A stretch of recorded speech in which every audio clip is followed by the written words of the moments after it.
It's time, hopefully, to gain a measure of revenge. We are back with another episode of my Hartford Whalers franchise mode series here on NHL 18. And today, it is our first round matchup against the Buffalo Sabres. Now, what was it? 2 seasons ago, we had our hearts broken at the hands of Al Montoya and the Buffalo Sabres. Today, hopefully we can gain that measure of revenge. Now, when it comes to our lineup, of course, we are not currently... I tried to hold off that burp, couldn't do it. We are not currently at 100% defensively. Offensively, we're good. We're going to continue to roll with the same team that we've basically had all season. Of course, we added Chris Tierney, but still. Defensively, we are currently without Darnell Nurse, who is out for, for the most part, an undetermined amount of time. Sometimes people can come back from injury a little bit earlier. We are going with Brandon Davidson in the lineup. Perhaps a risky move. We could go with Quentin Hughes, but we are going to give Davidson the chance. It's going to be Gardner Dumba, Davidson, Ellis, and then Mete with Juleson. Juleson, who is a top 4 defenseman now, so I have put him on the power play. I did kind of change up the power play units as well after we saw that the power play was struggling a little bit. So Kapanen, Drouin, Galchenyuk is the top pair, or the top line, with, it's Jesse Puljujarvi. I'm just going to call him Puljujarvi because I'm going to want to say Jesse, but I get it. Finnish. It's weird. Paulie, but thank you for telling me how to pronounce it correctly. With Gallagher and Pacioretty. So we'll see what happens there. The goaltender, of course, is still Carey Price, so I'm still feeling a little bit confident. But losing Darnell Nurse, that is a big loss for this team when you factor in how well he and Dumba work together as that top pairing all season long. So I'm a little bit concerned, not to mention the fact that we just barely missed out on home ice advantage. Buffalo finishes with 1 extra win. Let's take a look, though, at what we are up against. We know that they still have Jack Eichel, but aside from that, there are a couple of question marks. So let's see what we're up against. Oh, God. All right. I can see why they won 51 games. Oh, God, this is going to suck. This is going to be such a difficult series one way or another. Top line of Artemi Panarin. Yikes. 94 overall Jack Eichel, who did turn into medium franchise. I didn't make Jack Eichel a franchise level player. He progressed into a medium franchise level player. And Sam Reinhart is the third man on that top line. Good Lord, that is one of the best top lines I think I've ever seen an AI team have. That is incredible. And it doesn't get any easier for us when it comes to the second line. You have Alex Nylander, who is up to an 85 overall. His center is Ryan O'Reilly, still an 86 and a legitimate first-line forward. And Kyle Okposo is still there, even though they've been trying to trade him because of that cap hit. But he's still a dangerous player. The third line, Dmitry Yaskin is in, which, he's only a depth forward, but you look at the attributes, a solid enough third-line guy. Centered by Casey Middlestott, same thing. Offensively as well, you look at that puck skills category. Yes, we created him. He's not actually in the game, but a dangerous player. And then Nick Baptiste is there on the third line, listed as a fourth-line player, mainly because of the physical category. Decent enough third-liner as well. The fourth line is Rasmus Asplund, who offensively is ridiculous. You could argue it'd be better to have him on the third line, 86 offensive awareness and one hell of a skater. The center is Eric Cornell, who, attribute-wise, he's a physical player. Decent enough skater, but defensively and even offensively, I can't wait for him to tear us apart because I'm judging him. And Tyler Ennis is there on the fourth line, back in Buffalo. Funny enough, of course, he started the sim in Minnesota, but he is back on the Buffalo Sabres from the Wild. He's on the fourth line. So there are certainly things I'd change about that bottom 6, right? I think I'd probably have my third line if I was Buffalo be Asplund, Middlestott, Ennis, with Yaskin, Cornell, and Baptiste as the fourth line. But hey, what do I know? They did win 51 games. Defense, that's interesting. Their top pairing right now, I imagine this will change. Their top pairing right now is Jake McCabe and Evan Bouchard. Not like Evan Bouchard's anything to scoff at. He's a really good defensive D-man. Even though he's listed as a two-way, he's actually a really good two-way. I mean, he has 89 offensive awareness. He might as well be an offensive defenseman. Their second pairing, though, Nathan Beaulieu with Rasmus Ristolainen. Again, that has to change. There's no way Aristo's actually going to be on the second pairing. And the third pair is Marco Scandella with Ian Cole. The goaltender is still Al Montoya. You ostrich-looking... I'll hold off because I like my ad revenue, YouTube. God forbid I jokingly call him an ostrich-looking fill-in-the-blank. Ukko-Pekka Luukkonen is the backup, but Al Montoya is the main concern. We didn't think he was a good enough backup. Then 2 years ago in the postseason, he absolutely kicked our ass. And this season, he is their starter, only a .911 save percentage, though. So that's interesting. No, I shouldn't say I got ahead of myself there. Gergensons is currently hurt, so that will probably explain Cornell being in the lineup. Keith Yandel and Jason Pominville are healthy scratches, so I guess that explains Cornell being in the lineup, and scares the hell out of me because that means their team is even better.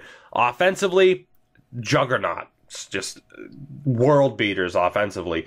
Defensively, it's great. And then the goaltending, you have Al Montoya, who we have doubted before. We doubted him originally when we traded him. We doubted him in that first round series where it was pretty much the reason we were eliminated. I can't doubt him now, even though he is clearly the weak point of the team. Regardless, we cannot waste any more time. It is time to begin this postseason Game 1, Round 1 against the Buffalo Sabres. Game 1 in Buffalo. Let's do this, shall we? First period is not ideal. Nick Baptiste gets a really early goal, 1 minute and 39 seconds into the first period. We are outshot 13-11, and we are down by 1 early. Second period, we have at least, we took the lead. The game is tied heading into the third. Melker Karlsson and Brendan Gallagher with the goals. Alex Nylander scores with 2 minutes and 7 seconds left in the period to tie this game. All right, interesting enough. Emmy makes her cameo. I'm not even sure if that would have picked up on the mic. Not even sure if that would have picked up on the mic. Her, again, scratching her damn ear off, but it's cool. It's cool. I got to get her to the bed just to make sure everything's good. I'm going to stop talking about my dog because this is supposed to be a focused and intense first game against Buffalo, right? Yeah, let's go. Third period. Third period. Let's do this. Max Pacioretty scores 1 minute and 4 seconds into the first period. That's a damn fine start for us. We have the lead yet again. Can we avoid blowing the lead this time is the question. We have 5 minutes to go. Then Alex Nylander tied the game with 6:08 remaining. Will we see overtime in Game 1? Yes, we will. So for the second time in this game, we have managed to blow the 1-goal lead. Tied at 3 apiece. Alex Nylander sends the game to overtime. The question is, can we avoid disaster and win Game 1? Let's find out. Yes, we can. Yes, we can. And I swear on my grandfather's grave, I was about to say, Drouin, Galchenyuk, Pacioretty. Ask and you shall receive. Jonathan Drouin with the game-winning goal in overtime on Al Montoya. And the Montreal Canadiens take Game 1. All right, Jonathan Drouin, thank you very much. That's always nice when you're about to start naming players and the very first player on that list scores immediately. Now, Alex Nylander was the first star of the game with 2 goals. Jonathan Drouin, your second star, and oddly enough, Nick Baptiste was the third star. Interesting choice. But there you go. The Habs have taken Game 1. The Laval Rocket also took Game 1 against the Syracuse Crunch. We will keep an eye on them as they are also in the first round. And that's why I went with Davidson over Hughes. Unless Davidson is really struggling, We are going to keep Quentin Hughes down in the AHL to get him that little bit of extra experience with him being the main man for the Rocket, rather than, a third pairing guy or even a second pairing guy here for the Habs. Anyway, we won game 1, which means we're keeping the lineup the same for game 2. Let's do this, shall we? Let's do this. Can we manage to win both games on the road to start this series? Let's find out. We still got about 60 minutes to go at the very least until we know for sure. First period of game 2.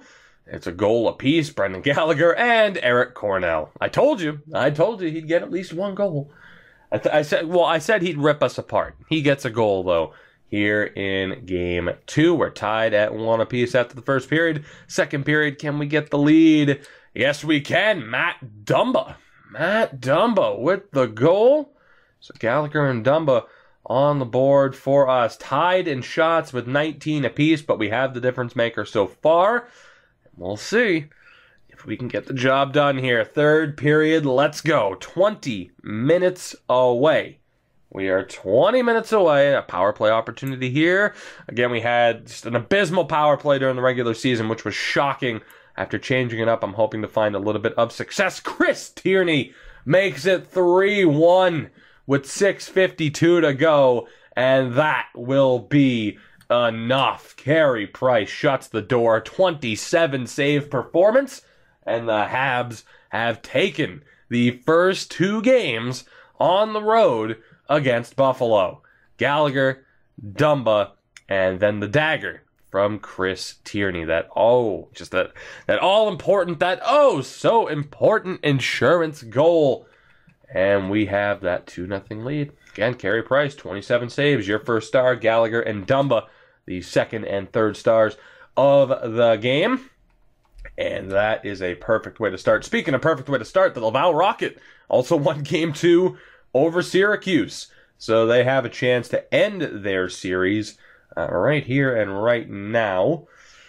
We won't sim it, though, because they're winning from the calendar. They are winning from the calendar sim. We will keep it that way. Of course, we're going to jump right into game 3 here as the series shifts to Montreal.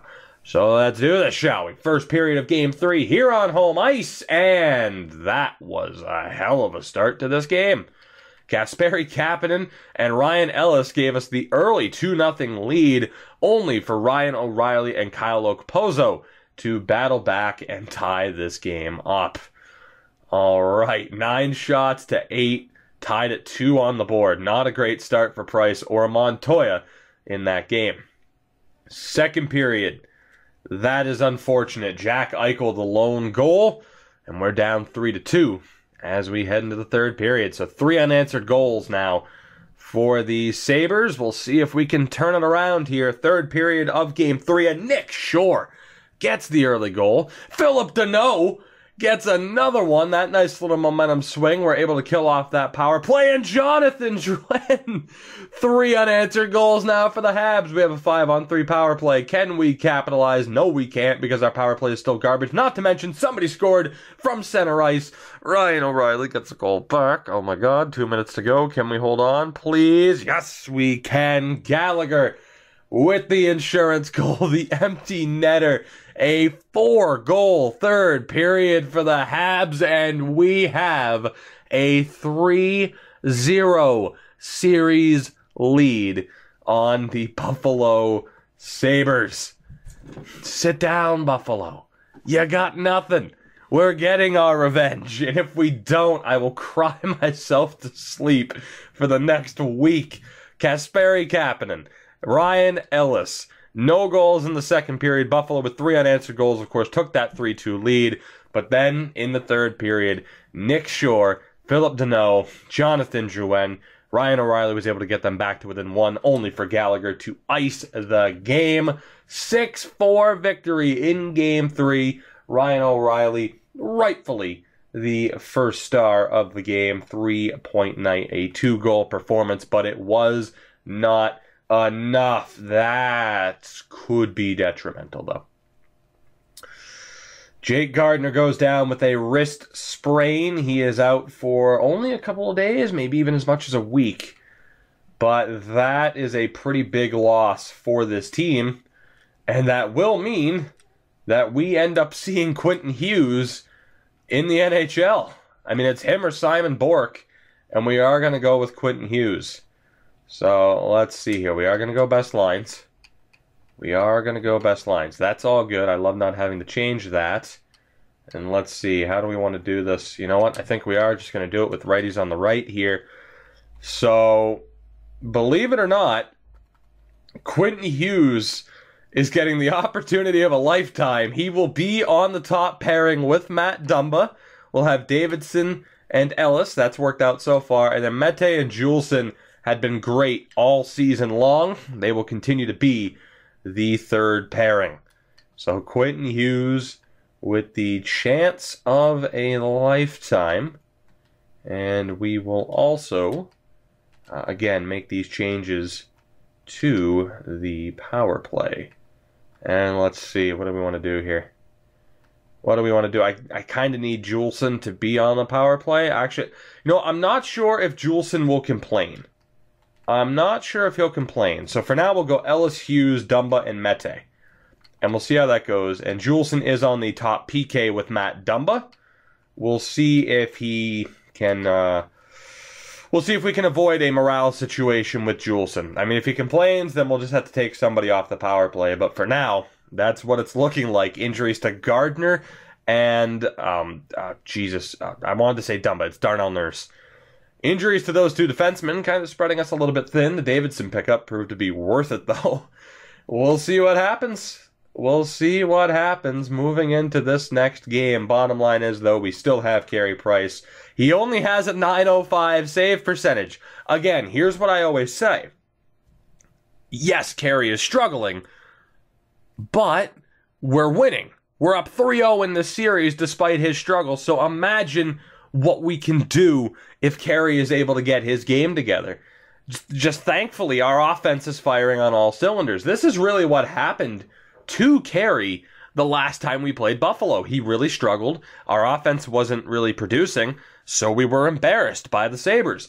This year, though, our offense has it going. So even with Carey struggling, we are doing incredibly well so far. Now, we will need to fix the Laval Rocket. I'm assuming they didn't win that last game. Just an assumption, because I could have sworn I saw AHL logos still beyond the extra day. So we'll see. Let me just make sure the lineup is good to go, which it is now. And on defense, Numelin gets into the lineup. All right. So good for Numelin. So Simon Bork and Sam Girard is now the top pairing there. Goaltender, it is still McNiven and Hallinan. So the lineups are good to go. Let's find out for sure. And indeed, the Syracuse Crunch were able to win that first elimination game, a 2-0 shutout for them. So they live to see another day. We'll have another chance here. Actually, we will sim game 4 with the Laval Rocket, and we'll see if they are able to close out this series in 4 games. First period is scoreless. Second period is not. There we go. Murray high note, Josh Norris, and Stelio Mateos make it 3-0. They are 20 minutes away. We're just going to hit the button, and that'll do it. Andrew Kopp is able to get a goal back, but for the most part, McNiven shuts the door. 36 save performance, and the Laval Rocket are going to the second round. What a performance from Michael McNiven there to carry the Rocket to the second round. So without Davidson, without Quentin Hughes, they are still able to get the job done, which is impressive and really speaks not necessarily to our defensive depth, because obviously we have some lower overall players in the lineup right now, but I am quite happy with the Rockets' performance there. And speaking of being just overjoyed, we have that 3-0 series lead. Can we end it right here, right now? Game 4 on home ice. Will the series end here? Will we gain that revenge? Let's find out. The big question mark is Quentin Hughes. And Carey Price, for that matter. First period is a decent enough start for us. I honestly thought they scored at first.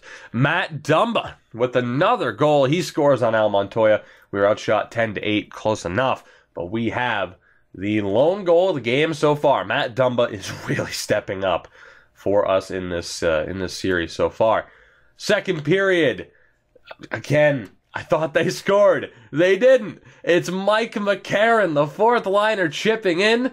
It's a 2-0 lead. We are 20 minutes away from gaining that revenge. Can you tell that I'm in a little bit of shock here, as I honestly expected Al Montoya to shut the door and just ruin my life for a second time, really a third time if you consider how poor he was, in the playoffs at a certain point. We are 20 minutes away from sweeping Buffalo. Let's do this. Let's go. Come on. Early power play chance for the Sabres. Kyle Okposo scores. They have another power play opportunity. We're able to kill that one off. We have a chance of our own now. We're unable to capitalize halfway through the third period. 7 minutes to go. We're going to need insurance. I can feel it. Or will Carey be able to shut the door? Power play chance. We can't take advantage, but it was long enough that Buffalo were unable to get that much offense in. And there you have it. Holy hell, Christmas has come early. The Montreal Canadiens have swept the Buffalo Sabres. Talk about revenge. Carey Price, 27 saves in the victory. McCarron clinches the series with the goal. Al Montoya, go bury your head in the sand, buddy, you friggin' ostrich. Again, I'm trying to be nice. Oh, boy. Okay, I panicked there for a second. I saw that Dumba was hurt. He's not going to be out for too long, though, thankfully. It's not a major injury. He should be back before the second round starts. What an episode, guys. The sweep from the Habs. Laval's moving on to the second round. It took him 4 games out of 5. Holy hell. This couldn't have gone any better. Let's take a look here at these stats, shall we? Max Pacioretty, 3 points in 4 games, not too bad. 5 points in 4 games for Jonathan Drouin, and 4 assists for Jesse Puljujarvi. Not too shabby. Second line, Galchenyuk with 3 points, 5 points for Gallagher, 4 points for Kasperi Kapanen. Third line, we have Michael Frolik with the 1 assist. Philip Deneau with 2 points. Melker Karlsson with 2 points. And then the fourth line, Chris Tierney, 2 points. Nick Shore with 3 points. And Mike McCarron with the lone goal. I love that fourth line. Just let me say it. I love that fourth line. I want that to be my fourth line in every series for the rest of time. It's incredible. And then defensively, Quentin Hughes steps up. He was a +2 and he had the assist. Dumba with, of course, the 2 goals in that series. Of course, he's a little bit banged up right now. We'll have to keep an eye out on that. Davidson, no points, but a +2. The lone goal for Ryan Ellis, he was a +1. Victor Mete, no points, but a +1. Same thing for Noah Juleson. So, despite the injuries, no Darnell Nurse, no Jake Gardiner, although Nurse could be back and should be back for the start of the next series. Perhaps even Jake Gardiner will be able to show up. But Carey Price rebounds, gets to a .920 save percentage, and that was enough. And then down in the AHL, Michael McNiven. Good Lord. .959 save percentage for him. That is an unreal performance in the first round. Simon Bork with 1 point, Girard with 2 points. And I mean, just taking a look, Josh Brook perhaps a little bit disappointing. But again, despite some of the fact that we have to have Tommy Newman in the lineup, they're missing Davidson, they're missing Quentin Hughes. This team was still able to get the job done, and it was mainly that top line, I'm assuming. Farabee did really well, Norris did well, and actually Oscar Mahler didn't do a whole hell of a lot. It was Michael McNiven. I mean, Murray Highnote had a really good first round, but it was primarily Michael McNiven that got the job done in that first series. What an effort from the goaltender. Let's take a look at the injury report before we find out who we are playing in the second round at both the NHL and AHL level. So Darnell Nurse should be back as of April 20th. Matt Dumba should be 100% before the 22nd, or before, I should say. And Jake Gardiner will be back by April 27th. So let's go ahead and take a look at the calendar because I'm not even sure what the date is. Let's find out. It is the 19th. Oh, so we're golden. We are golden. We might not have Jake Gardiner. He's still going to be out for as many as 8 days. But Dumba and Nurse will absolutely be 100%. There you go. Nurse is back within a day. Dumba should be back to 100% before we begin the next round. The Laval Rocket already know who they're going to be playing. They're playing the Utica Comets in the next round. And we're actually going to be able to play or see what happens in Game 1 before we even find out who we're playing in the second round with the Habs. So we'll go ahead and sim through this first game. Matt Dumba is back to 100%. And it's a 2-1 overtime win for the Rocket in Game 1. Beautiful. And will we hear back from Jake Gardiner? This is the beautiful thing about that sweep, man, is we're having a lot of time to have our players get healthy. And we will play the Toronto Maple Leafs in the second round. It took them 7 games to get here. We'll go ahead and sim to this next day. And there you go. That's what I wanted to see. Jake Gardiner is back to 100%. That is a beautiful sight. So we are 100% healthy as we get ready to take on the Leafs in the second round. And the Laval Rocket are already up 2-0 in that series over the Utica Comets. And they're only going to get better because the Cavalry is about to arrive. As if Michael McNiven wasn't dominant enough, he's going to have an even better defense in front of him. The Leafs finished with 47 wins. We will take a look at their team in the start or at the start of the next episode. And I'll probably fix up the lineup off screen. But of course, you know, Quentin Hughes, Davidson, they will be sent down because Jake Gardiner and Darnell Nurse are back to 100%. So as if it wasn't enough for us to be able to sweep Buffalo while not at 100%, we are going to be we're going to be great. We're going to be healthy.